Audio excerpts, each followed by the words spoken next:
Hi friends, welcome back to మా channel middle class kitchen. ఎలా ఉన్నారు ఫ్రెండ్స్? బాగున్నారా? ఈరోజు మీకోసం ఇంకో మంచి రెసిపీని తీసుకొచ్చాం. మా వీడియోస్ని అందరూ చూస్తున్నారు కానీ సబ్స్క్రైబ్ చేయడం మర్చిపోతున్నారు. మా రెసిపీస్ మీకు నచ్చినట్టయితే ప్లీజ్ సబ్స్క్రైబ్ చేసి ఒక లైక్ కొట్టి మంచి కామెంట్ పెట్టండి. అండ్ మీ ఫ్యామిలీ ఫ్రెండ్స్తో షేర్ చేయడం అస్సలు మర్చిపోవద్దు. ఈరోజు రెసిపీ సేమియా పాయసం. దీనికి కావాల్సిన పదార్థాలు: సేమియా 1 కప్పు, సగ్గుబియ్యం 1/2 కిలో, జీడిపప్పు 50 గ్రాములు, కిస్మిస్ 25 గ్రాములు, నెయ్యి సరిపడా, పాలు 1 లీటర్, బెల్లం 1 కప్పు, పంచదార 1.5 కప్పు, యాలకుల పొడి కొంచెం. తయారు చేసే విధానం: ముందుగా స్టవ్ వెలిగించి కుక్కర్ పెట్టుకొని అందులో సరిపడా నెయ్యి వేసి కాగనివ్వాలి. 50 గ్రాముల జీడిపప్పు అందులో వేసి దోరగా ఫ్రై చేసుకోవాలి.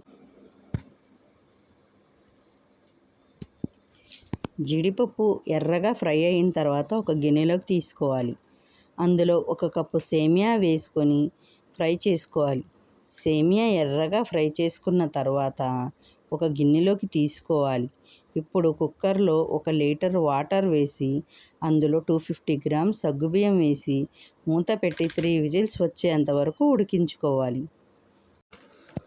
3 విజిల్స్ వచ్చిన తర్వాత స్టవ్ని ఆఫ్ చేసి 10 నిమిషాల తర్వాత కుక్కర్ ప్రెజర్ అంతా పోయిన తర్వాత మూత తీసి స్టవ్ ఆన్ చేసి 4 యాలకుల్ని బాగా దంచుకొని ఈ సగ్గుబియ్యంలో వేసుకోవాలి. ఈ సగ్గుబియ్యంలో బాగా ఫ్రై చేసుకున్న సేమియాను కూడా వేసి బాగా ఉడికేంత వరకు ఉడికించుకోవాలి. ఇప్పుడు ఉడికిన సేమియాలో 1 కప్పు బెల్లం, 1.5 కప్పు పంచదార వేసి కలుపుకోవాలి. బెల్లంతో చేసిన పాయసం ఒక టేస్ట్గా ఉంటే పంచదారతో చేసిన పాయసం ఇంకో టేస్ట్గా ఉంటుంది. కానీ బెల్లం పంచదార కలిపి పాయసం చేసుకుంటే చాలా టేస్టీగా ఉంటుంది.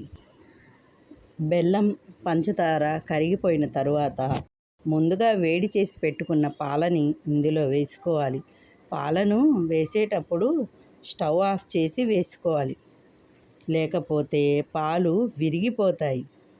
ఎందుకంటే మనం బెల్లం కూడా వేసుకున్నాం కదా, అందుకని. ఇప్పుడు వేయించుకున్న జీడిపప్పు, కిస్మిస్ని వేసి ఒక గిన్నెలో సర్వ్ చేసుకోవడమే. సేమియా పాయసం రెడీ. ఈ రెసిపీ కనుక మీకు నచ్చినట్టయితే ప్లీజ్ మా ఛానల్ని సబ్స్క్రైబ్ చేసి ఒక లైక్ కొట్టి మంచి కామెంట్ పెట్టండి friends. And me family and ఫ్రెండ్స్తో షేర్ చేయడం అస్సలు మర్చిపోవద్దు. Thanks for watching.